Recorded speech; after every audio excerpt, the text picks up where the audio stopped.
Kaming mga Katoliko, hindi kami bumabase doon sa ika po nung sinasabi ng mga pastor. Ika-10 bahagi yan. Yung binasa niya kanina doon sa Hebro, konteksto yon doong the time ng Old Testament time. Hindi yon panahon ng mga Kristiyano. Ha? Dahil yung Old Testament time, binibigay ang ika-po doon sa mga Levitang pare. Kaya tinatanong ko sa kanila, nagbibigay daw sila ng ika-po, may pari ba sa inyo o wala? Umiiwas siya sa sagot ko. Di ba? Sa pari pala ibinibigay eh. Tinanong ko, may pari ba kayo o wala? Si Kristo pari namin. Hindi ko naman tinatanong kung sino yung Kristo pari nyo. Sa inyong church. At sabi niya, damit daw ang ibinibigay at saka pera. Wala naman akong tutol doon. Okay. Ngayon, bakit itong mga Katoliko o kami mga Katoliko, hindi kami bumabase roon? Kasi ayon sa New Testament, ang mga Kristiyano ay, ano sabi? Magbigay ng naaayon sa kanyang kalooban at hindi yung napipilitan lang. Ito, babasa ko, Pastor. Gumamit ako ng reading glass kasi medyo madilim. Ayon dito, gagamit ako ng talata, sabi dito, magbigay ng buong puso. Basahin mo, Pastor, ha? Roma chapter 12 verse 8. Ang sabi diyan, magbigay ng buong puso. Basahin natin, Pastor. Baka sabihin mo, hindi ako biblical based eh. Ayon dito sa Roma 12:8, buksan mo rin, Pastor. Ano sabi diyan? Ikaw po ba ang tinutukoy diyan? Basahin natin. Ang sabi sa Roma 12:8, Pastor, ito. Roma chapter 12 verse 8. Sabi dito, magpalakas ng loob ang may kaloob sa pagpapalakas ng loob. Kung pagbibigay ang inyong kaloob, magbigay kayo ng buong puso. Ha? Magbigay ng buong puso. Hindi sinabing magbigay ng ika-po. Ang sabi, magbigay ng buong puso. Hindi sinabing magbigay ng ika-po. Ha? Walang tinukoy. Ibig sabihin, bukal sa loob yung pagbibigay, hindi yung talagang sapilitan. Ha? Dahil ang kanila, compulsory, mandatory, at obligatory. Puro tori. Wala nga lang silang purgatory. Lahat ng tori nasa kanila. Diba? Compulsory kang magbibigay ng ika-po. Mandatory kang magbibigay.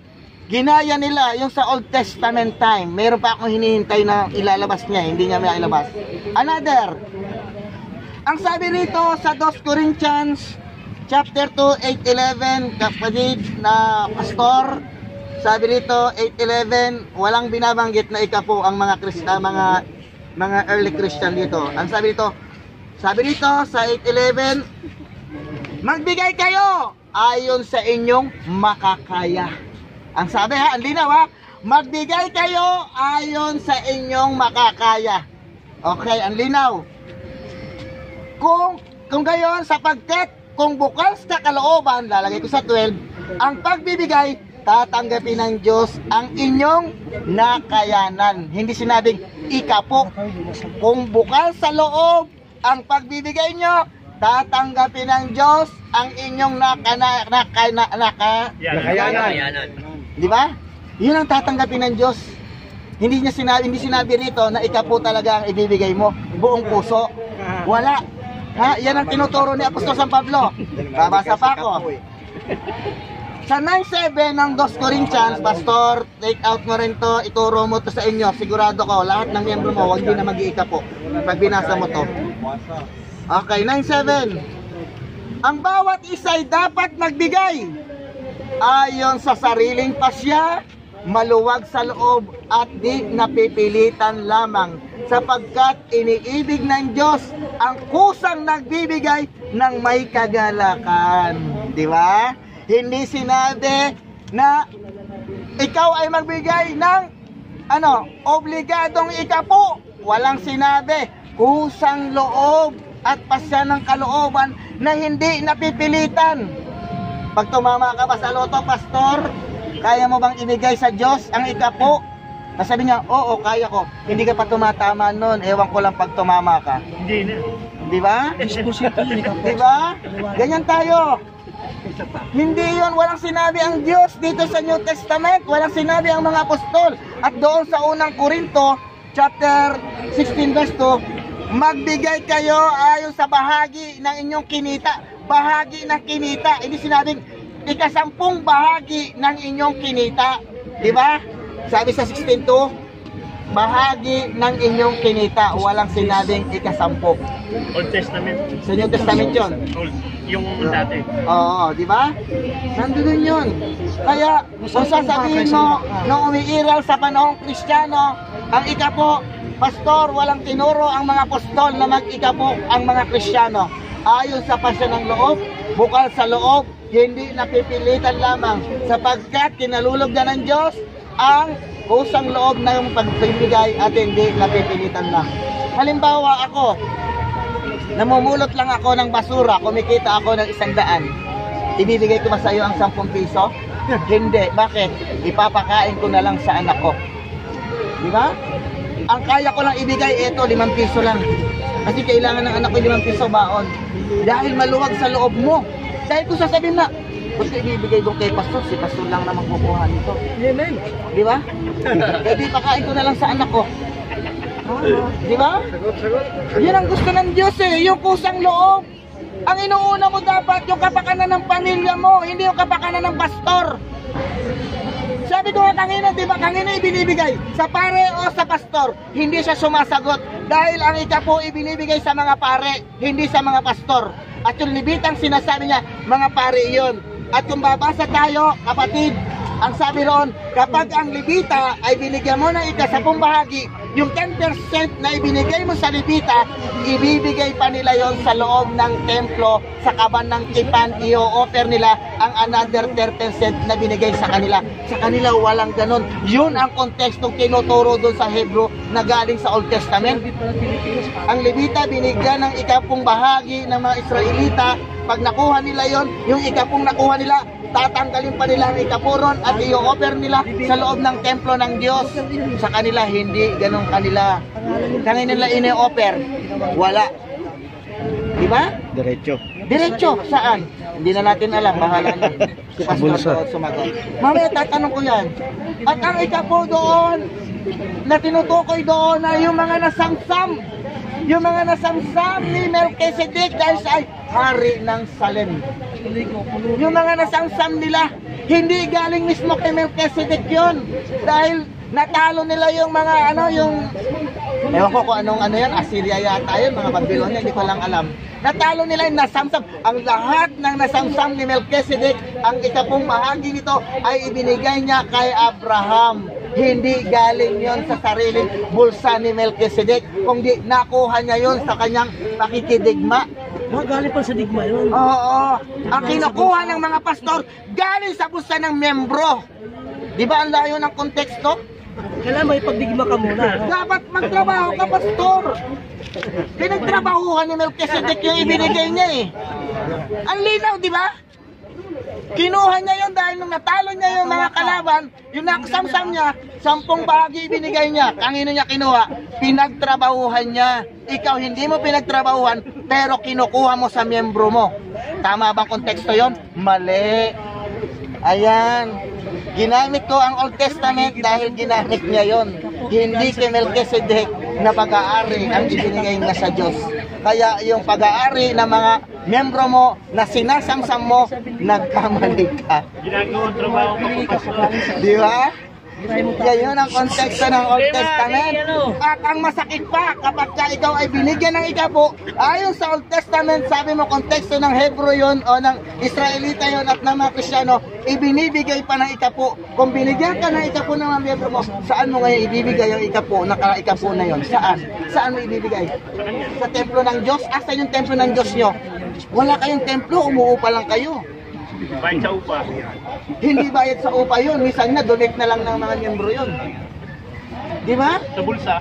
Yun ang konteksto. Kaya nga, hindi napipilitan. Sa simbahang Katoliko, wala kaming ikapo. Dahil kung ang simbahang Katoliko nag-obliga, nag-mandatory, nag-compulsory, kahit 10 Philippine Arena, kaya naming magpagawa. May tanong po ako, seryosong tanong. Di ba? Ito, ang mga alagad ni Santos. Hindi kayo binabastos doon. Ngayon, another term. Another term. Bakit? Bakit ang mga Katoliko ay hindi nag-iikapo? 5 minutes. Bakit? Dahil ang sabi, bukal sa loob. Diba? Bukal sa loob at hindi napipilitan. Hindi pinipilit ng simbahang Katoliko ang lahat ng mga miyembro ay mag-ikapo. Kusang loob na pagbibigay. Kaya yung ibang mayayaman, hindi lang ikapo binibigay, marami pa di ba? Minsan yung bahay nila na hindi ginagamit, ay binibigay. Yun ang konteksto noon. Di ba? Kaya pansinin mo yung yung publikano na nagbigay ng ikapo, ano sabi ng Panginoon? Sino sa palagay mo kinalugdan doon? Yung nagbigay ng ilang kusing kesa doon sa publikano na nagbigay ng ika-10 bahagi na hindi niya nakailangan. Kinalugdan yung lahat ng kusing yung binigay. Yun ang kinakalugdan ng Diyos. Pastor, eto ba pastor ang dapat mong basahin? Sabi rito, basahin natin kung anong kinalulugdan ng Diyos, yung ikapo ba talaga? Ang sabi rito, ang paggawa ng mabuti at ang pagtulong sa kapwa sapagkat iyon ang alay na kinalulugdan ng Diyos. Ikapo ba kinalulugdan? Ang paggawa ng mabuti at at pagtulong sa kapwa ang alay na kinalulugdan ng Diyos. Sinabi ba ikapo? Hindi. Dapat tinuturo mo yan Sabi mo anong talata? Hebrew 13:16. Sabi ko sa'yo, tama mo sa akin. Di ba? Yun ang kinalulugdan ng Diyos na alay, hindi yung ikapo. Dahil sabi nga Diyos, yung mga ibinibigay ng ikapo, hindi na nila yung pangailangan nila yon dahil sobra-sobra na nila yon. Kaya ang pagtulong sa kapwa at ang mabuting paggawa sa kapwa ang alay na kinalulugdan ng Diyos, hindi ikapo. Hebrew 13:16. Di ba? Hindi ako ang may sabi niyan, ang Biblia ang nagsasaad. Ano pa? Hebrew 7:7, Pastor. Nalalaman ng lahat na ang nagbibigay ng pagpapala ay higit na dakila kaysa pinagpapala. Ginamit mo yan. Ano yon? Kapag ikaw ay nagbigay, huwag ka nang maghahanap pa ng kapalit. Yun ang ibig sabihin nun. Di ba? Nagbigay ka, huwag ka nang umasa na bibigyan ka rin yan dahil ang mga pagano gumagawa rin yan. Hayaan mo ang Ama ang magbigay sa iyo sa ginagawa mo. Yan ang tinuturo ni Jesus. Kapag nagbigay ka, huwag mo nang ipagmakaingay ito sapagkat ang gaganti sa iyo yung Ama mong nasa langit. Ha? Ikaw sinasabi, uy, ako nagbigay ako 10% dyan. Wala na, ang sabi ni Jesus, tinanggap mo na ang gantimpala mo. Ay ako, nag-iigap po ako. Tinanggap mo na ang gantimpala mo. Huwag nang ipaalam. Huwag nang ipaalam. Sa inyo, pinapaalam nyo. Si ganito, nagbigay ng 10%. Kawawa yung nagbigay, wala nang gantimpala. Napunta kay pastor, hindi sa Diyos. 2 minutes. Di ba? Napakalinaw niyan. Sa panahong Kristiyano, hindi na pinairal yan. Wala. Nagbigay ayos sa loob. Tingnan mo yung nangyari kay Ananias at saka kay Sapphira, yung pinagbila ng 5. Gawa 5, 3 hanggang end. Basahin mo. Di ba? Ano sabi niya? Ananias, ito ba ang napagbilan? Opo. Ananias, bakit ka nagsinungaling sa Diyos o sa tao? Hindi ka sa tao nagsinungaling kung hindi sa Diyos. Dahil nagsinungaling na yun lang ang pinagbigay, namatay. Dahil hindi kusang loob yung kanyang pagbibigay. Merong, kumbaga sa merong corruption. Sa tingin ba natin na ang lahat ng mga miyembro mo ay tapat na nagbibigay ng ikapo? Hindi. Ito lang ang kinita ko. Pero i-check mo doon sa payslip, malaki pala yung kinita. Baka magaya sila kay Ananias, kay Sapphira. Pagka pinairal natin ng ikapo. 1 minute. Di ba? Yes. Kaya pastor, ang ikapo ay ginagamit yan ng mga pastor na ang kailangan nila ay magkamal ng pera. Anong reason mo bakit ka magpapastor? Dahil ba gusto mong mangaral? Naku, kalokohan yan. Dahil gusto mong mamera, hindi mangaral. Di ba? Sa dami ng mga relihiyon, anong sinasabi? Tinatakot.